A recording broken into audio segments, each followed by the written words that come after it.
He uru ora, ko te wakauru ora ki te kaunu nui, ko te wakauru ora ki te kauna roa. Ko te wakauru ora tēnei o te kupu o te uru, a kaua ke nei ki te wai ao ki te amarawa. Kei te unga kua wairua tia tēnei rā, te tangi mapu rao te ngā kau kia kōtau, rarau mai rā, i te ao wairua, rarau mai rā. O tia no kei ngā matakanoi uri noa, te ao o tia no te motu, nau mai, piki mai, wakatau mai.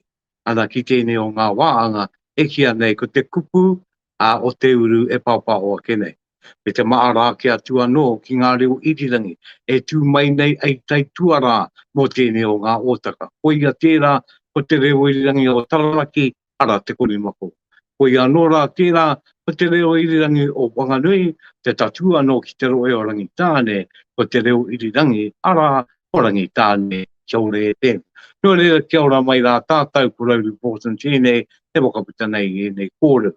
Koe anō rā, kia kōtau te unga kātai anō rā, ka piri ki tēnei kātu ōtaka, ko tōna kaupapa ia, e wai a kaira ana i te kōrero, ko puta mai rā i ngā Pūrongo a te reo o te uru, o roto ana mai i tēnei wiki.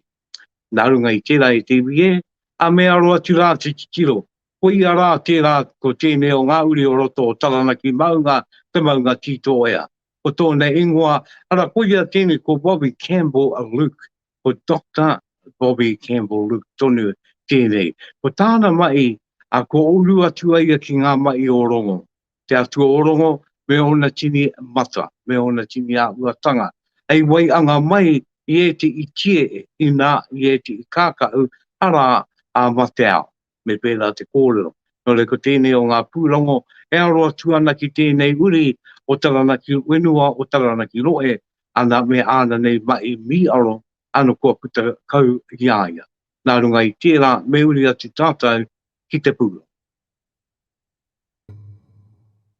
Ko te ringa toi a Bobby Campbell wa Luke, kei te pūtake o tēnei Pūrongo. Ka tai a Campbell katoa i a ngā aria o rongo, ki ngā ti e kākau, me ngā momo wai angatanga, kia rongo ai te katoa i te Māori, o rongo e ana, utonu mai mo tēnei Pūrongo. E ine ngaro toi, e ine ngaro koi. It's those moments, you know, growing up as a child that always reference how you're going to be when you grow up. And I think I was never necessarily going into a direction of fashion, it just ended up being something that I liked doing. But I think that being creative was something that I was wanting to do, and what inspired me to go into it was actually just having a creative outlet.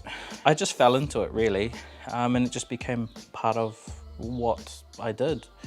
I think it wasn't until I was about 16 when I started to foster those ideas around that.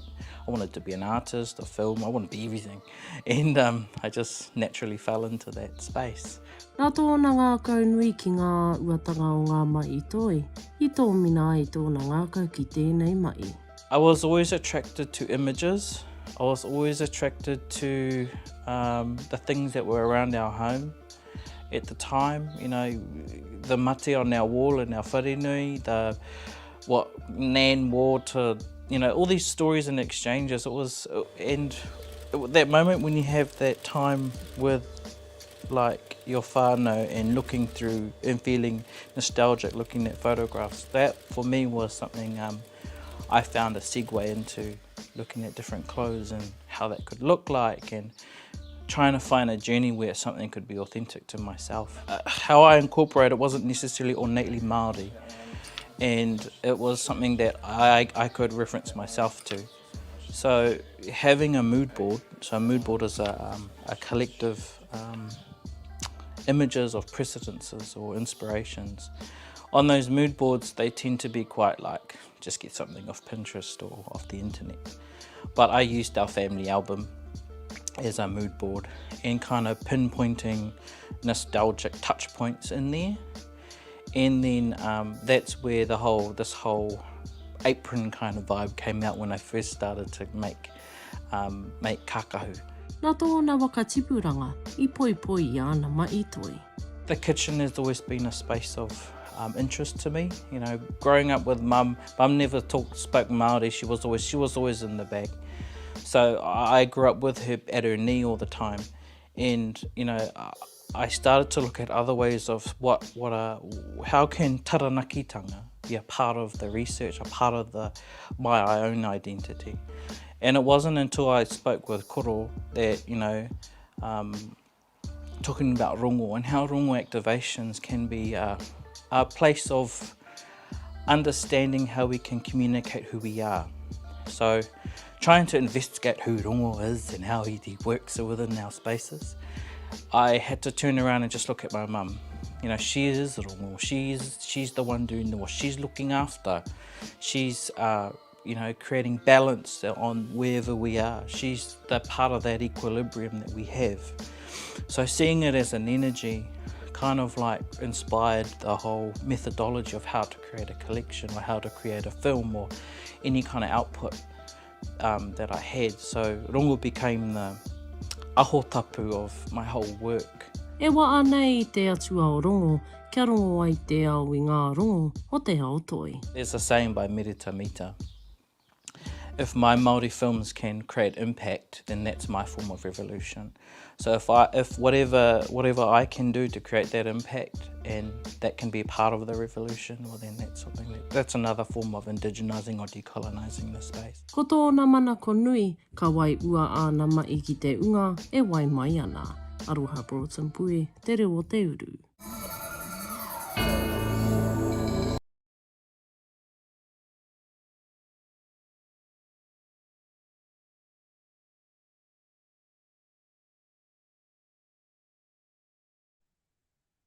Ka tia ke te kunui e te kuranga tira wana kua eke ia koe e te taumata angi tū I roto I tērā ka tū mai. Ana ia te tangata ka mātakitaki kaua ke I o ngā mai e hoa. Ana ka kite ake rātau e wainga a mō rātau. Ana e nui ngā ua take ka puta mai ai e nei mai. Ana e kua wakaritia mai nei e koe ai oranga pū, ai oranga o muri te aere. Mo te mou, o te ano mo tō whānui, mo ka rangarangatanga, o te ano rā a tainua rā ki ngā iwi nei. No rea, ka mi aro rā e TV nei o ngā mai, ana kua putarere mai nei e a I tēnei o tātai. No re boi, maui o ni kia koe. Nā runga I tērā e TV ke te mātakitaki mai kūtau me te wakanu nōki. Ara ki tēnei o ngā pāpaotanga a te kupu o te uru I tēnei wā.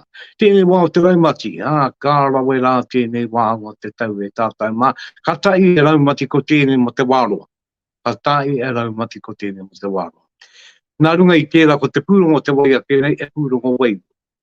E pūrongo me tōna ake tapu. E pūrongo wakapono. E pūrongo wakapotai I te tangata. Ko ia tērā I te tūrei ko tā kenei te rua te kau mārima o anuere. E tū tonu ko te kaupapa o rātana ki runga I a rātana. Tērā o ngā rā I wakanui I ngā tamariki mokopuna o tia no te rā uri tauno oki o tō tātau pāpā a tau po te kiwire mu rātana.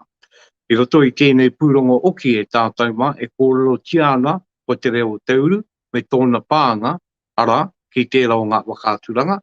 Tātai kārua e kōrero ana mō tēte I wakakitenga, I wakari tia ki te papatonga rewa ara ki roto I te wanganui atala. Kia tauria ke tātou I te pūrongo.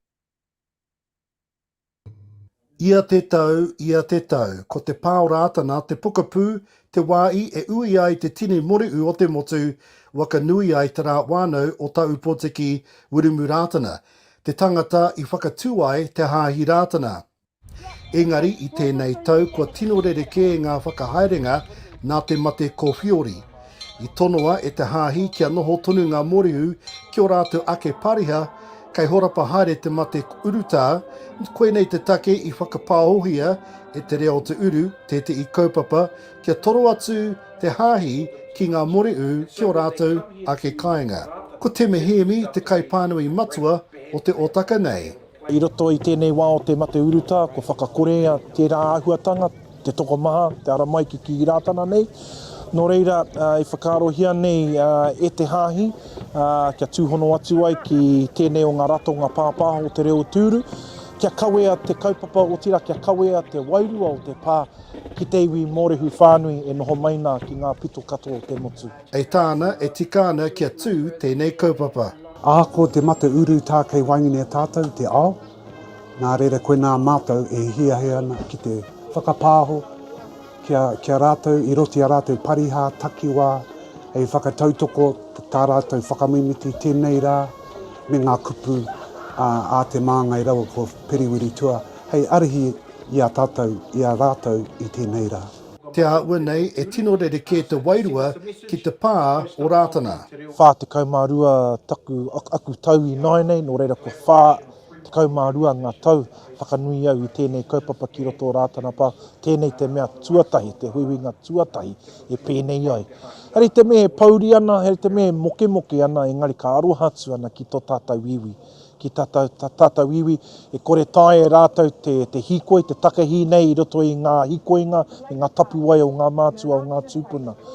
Ka arohatu au ki ngā me ki te ranga hauraro, ki a tātou tamariki mokopuna, kāre pē e tino wheako i te tino wairua o tēnei hui, pērā no kia tāua, i a tāua e tamariki ana e hoa. I waka moia o ki te wake kitenga ki te papa tongarewa. Nō reira, ka whakatatama e rā o tēnei whare kia hau. E rā nea, pēhenei o whakaru, kia whakanui ai te kotahi rau tau, kia tū tētahi kaupapa, whakāturanga. Me pono taku kua kārau i rata. Kārau i rata, kārau i pai. I te mea, mohe o pai ana hau, me pēnei te kōrero, he rahu kei runga, rahu kei raro. With someone like Rania, you see someone being able to bring their full self to their mahi, you know, and I think all the time with our Māori staff members in particular, they're working and walking in two worlds all the time. The museum world and the Māori world and the Pākehā world. I mean, the exhibition itself has sat next to the treaty. You know, these two things can't be divided. And so for Rania and for staff members like him who get to work with their people and with their workplace on something, it can be hard sometimes because it puts you right in the middle. Hoki aku makahara ki era kupu o ngā tūpuna, iti te kupu nui te kōrero. Ko tēnei he tino tauira o tau āhuatanga.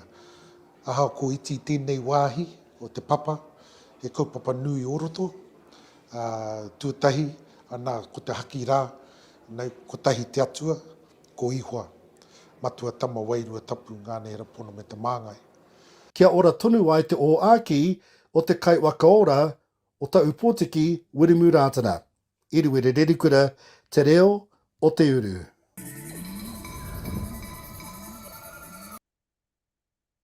Kua noa ngā piki ngā ike o te mate korona, e re a mio nei i a tātou, ana ka tūtonu rā ko tēnei kaupapa matua nui o te ao Māori. Nō re mi ake ana ki ngā kai waka haere o te pā o rātana.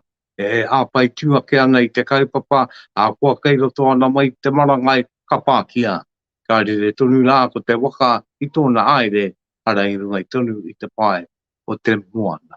Ana ka tai rā te pai o ki o tērā o ngā kaupapa i tū i te 25, he waka nui ake ana i te āhuatanga, ana kia rātana me te mea nei, i ai ko te toko iti, i tai ake a tūnana ake nei, ara i ai māroto i te reo o te uru, ana te pāpāo te wakarongo te ono atu, ana ki tēnei o ngā kaupapa nui tonu a tātou.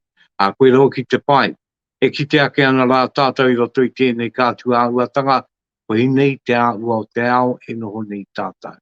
Engari kua no ngā āhuatanga, kua katau mai te marangai, te āua, te āturane. Ana ka tūtonu, ka rere tonu, ana ko te kaupapa, pūmau tonu tōna aere, pūmau tonu tōna haere. Nō reira tēnā rau atu koutou e te unga i tae atu nana atu, hoti no i ono ana ki tēnei o ngā whakāturanga te reo o te uru i pāpāho rā mai o te pāo rātana. Aweno nā runga I tērā e tātou mā poia tēnei, e taunaki ake ana I ngā Pūrongo Paputa, I tēnei wiki tonu I runga I te reo o te uru.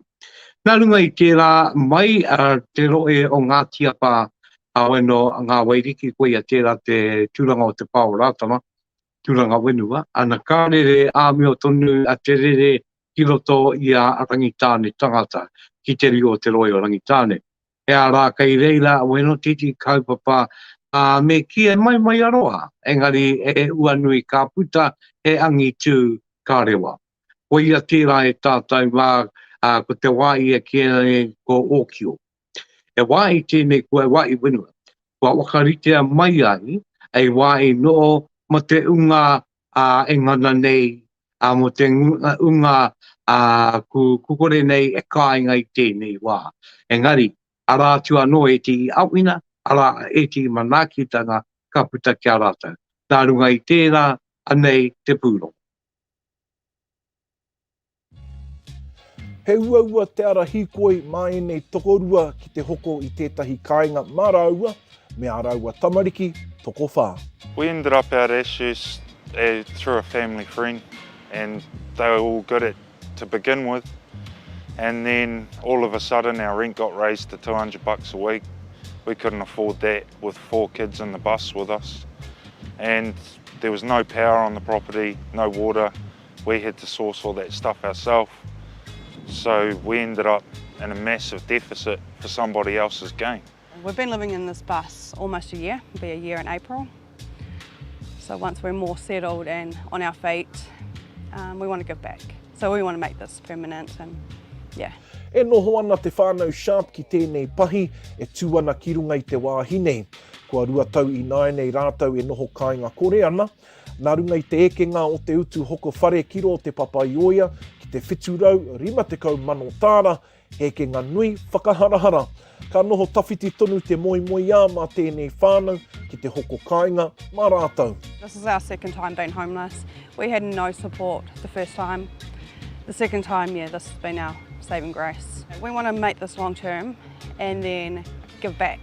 So Colonel has helped us out massively, giving my kids a home, well, a stable place to live, providing us with so much stuff that we want to be able to give back once we're on our feet properly. And the first time we were on the benefits, so work and income were all willing to help. But I mean, after coming off the benefit and finding a job, when we became homeless, all of a sudden there's no assistance out there for people that are working. And they act like that homelessness can't happen to working people, and it can. Ko te kaupapa Homes for People, he kaupapa kai whakarato pūtea ki roto tonu I te papaioia. Kua tukuna e rātau I te ringa awhina ki te arehi haere I tēnei hapori, I roto I ngā ture a te kaunihera. Kia oro tonu ai tēnei hapori mo ngā rā heitua. Ko Sherry rāua ko Darren Birch ngā kai whakahaere o te kaupapa nei. Kua roa nei rāua e mahi ana I roto I e netu momo mahi. Related to housing, it's those barriers to entry. So most of the people for whom we support do have something that means that they're not top of the list for a rental agency. So for us, we come alongside them and say, is that something we can address? Or is it something that we need to actually find another alternative sort of housing for them? Is the private market the right step, or is there something else? E ko atu ana I nei I te rua tau I te taunga tuatahi mai o ngā tāngata ki runga ki tēnei whenua. Mai I taua wā, he maha ngā whakawhiu ngā te kaunihera o te papaioia kia rātau. E mea ana te kaunihera e hara tēnei I te whenua wāhi noho kāinga. Nā reira, he toko iti e tāia ai te noho, he aronga nui tō te kaunihera ki ngā ture hauora, haumaru anō hoki. I think whakamā is one of the big things. People are very aware that they didn't choose this. We have often, when you're homeless, you're judged. Oh, you made your own bed, No, so often that's not the case. We're talking about people some of them for generations, who have had hurts in their life, which has led to this situation. So I think that's probably one of the biggest things. Larger families and whānau ways of living is also something that can be different from our Pākehā norms. So a number of people in a household, multi-generational households, it can just roll a bit differently. Yeah, and I think it's being open to that and realistic about the way people want to live their lives. Ko tā te kai whakahaere o te wāhi nei, ko tā te kai pō ahuriri. E mi haruana ia i tā rātou hononga ki te kaupapa Homes for People, e mai ana ia ka tutuki i a rātou i ngā wero, i ngā whāinga katoa a te kaunihera. We're really grateful, having a couple of people in the organisation that is already doing this sort of mahi at a bigger level. And I know professionals is the right word, but they're sort of doing it by the book. So good learning off them too, as well as having that support of somebody that knows their stuff around helping us navigate the rules and regulations of council and stuff. So we're really grateful to have them support us. And now we're here, living the best life, I guess you could say. They've all made us feel like we're one family. If we need help, they're right there. We need anything for our kids, they're right there. Everyone's pretty accepting of us. They're all understanding of our kids.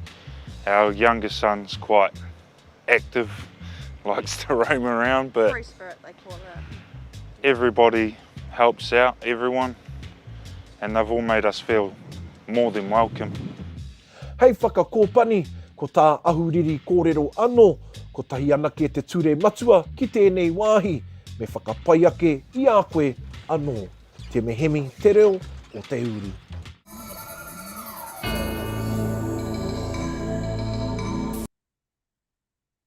A tēnā rawa tiko e te whae e te mā, i e rao ngā kupu kua wākina mai ai. E koe ana, nā rā te rangatira o tēnā o ngā Pūrongo, nā rā a kua kei roto ana mai i ngā pō raru, e te o ngā whānau e tau ana ki taua wenua, ana kei reira ngā rotonga e aui ana. Nā i ronga ke rā tātau i te uarai, e kore o tia rā ki o kona mai e ware.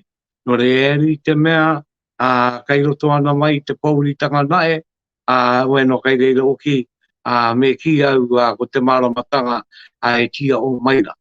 No re wai ake rā mo te unga e ngana tiu nei ai roto i tēnei katoa āhuatanga e te iwi. No re mi ake ana ki ngā wānau, e tau ana rāki runga tērā o ngā wenua.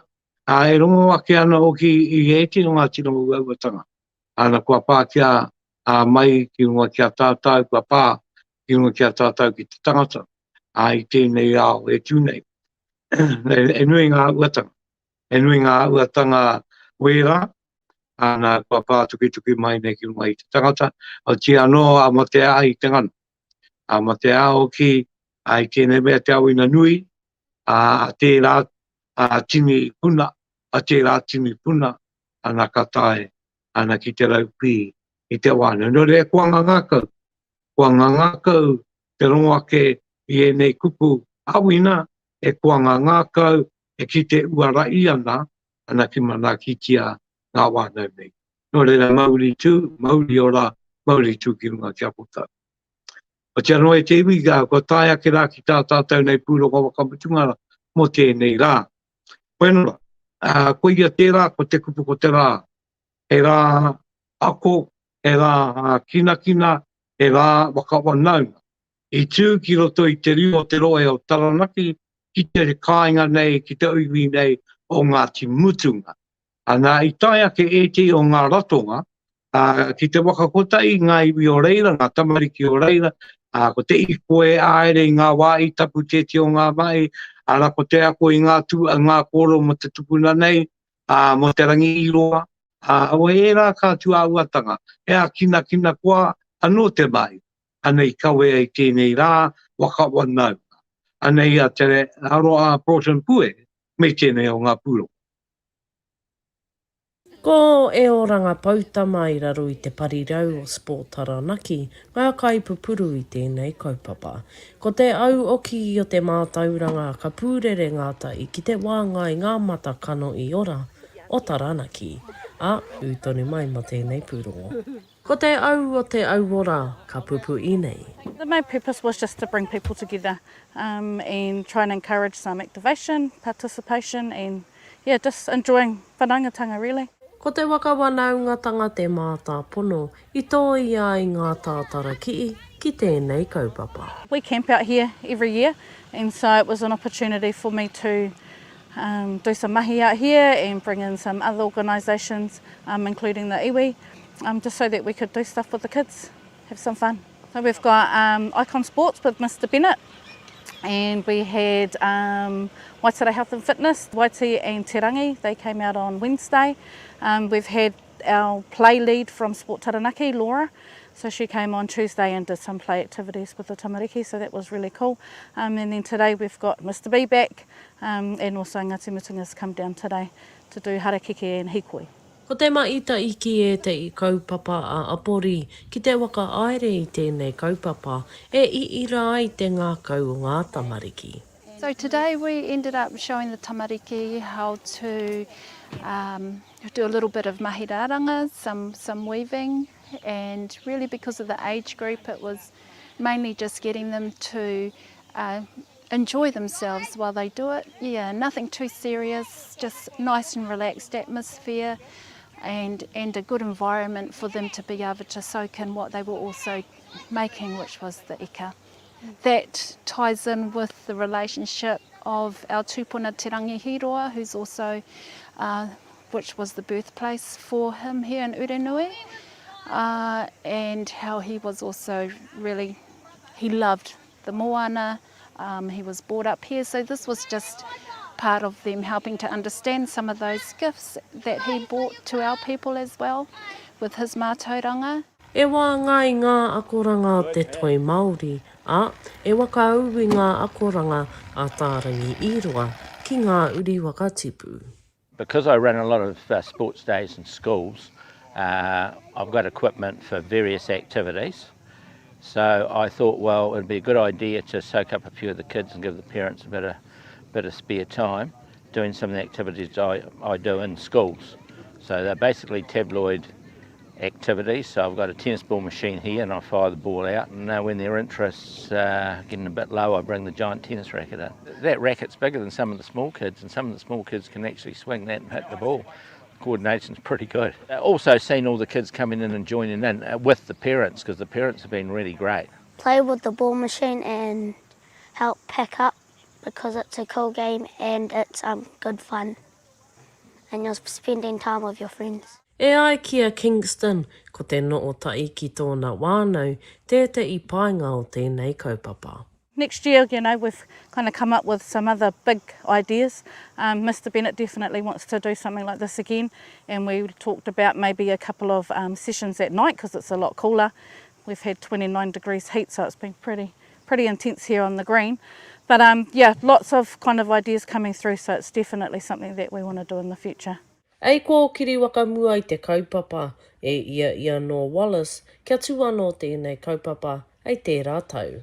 Rauru Broughton pui, te reo o te uru.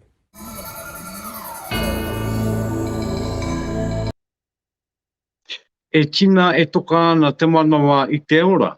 I te ora te rongo ake nei, ana ki tēnei o ngā pūrongo e te iwi e. O tia no Sport Taranaki, koutou kei ngā wānau o roto ana mai o tērā takiwā o Taranaki tēnā rawa atu koutou. Hiki te ake ana I te rere tai o te mātauranga Māori, ngā kōrero tukui o ao tātai mātua, a taino atu rā ki ngā mai, auara ngā mai tākaro au e nei rā. Nā roto ana mai I tēnei o ngā pūrongo. Ka noo mai kua koutou mai ai wāngai, ai wakapakari, ai wakangungu, kia puta mai ai, kia pua mai ai ana ko ngā taonga I roto I te iwi nui tonu. Nō reira tēnā rawa atu koutou. E pai te ki te ake ai tēnei o ngā pūrongo e tātou mā, e pūrongo tāanga manawara tēnei a mā tātou. Bueno, e te iwi e, tēnā koutou, koia tēnei ko tai, ki te wāanga wakamutunga, ana o tēnei o a tātou nei, o a tātou nei pūrongo mo tēnei wiki.